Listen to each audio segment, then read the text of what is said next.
So pag nagpa-prescribe sila, they can call you and then they can send you or they can go to you for laboratories, they can go for follow-up checkups nila.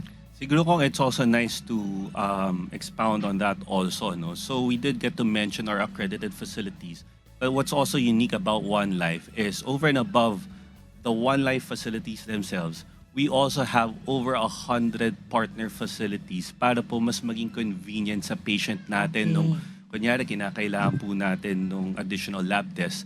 You just have to go through the helpline which was flashed earlier, get the doctor's consultation so that ma-validate at mabigyan ng doctor's order ng patient, and then ipo-point sila sa nearest sa facility kanila, na kung nasan sila. Na partner nyo. So Yes. kung naiintindihan niyo po si JR, kung kunwari kayo ay under One Life, malayo kayo sa Banawe, 'di ba?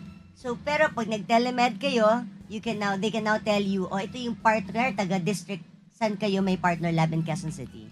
Marami po. So Ano, kahit name one.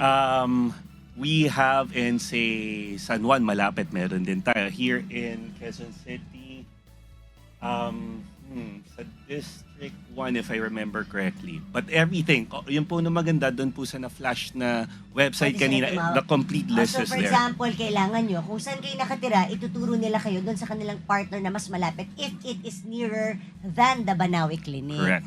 Kasi yan po yung isang beauty ng ginawa ng PhilHealth. They can partner with other laboratories. Kaya nga nung nag-meeting kami, sabi ko sa kanila, yan, magkakasama kayo dyan, mag-exchange patients kayo in terms of, yung kung malapit, napunta sa Maisel, si Maisel, ipadala naman sa inyo yung iba para hindi nawawalan ng serbisyo yung mga tao. Then bahala na po sila magbayaran sa isa't isa.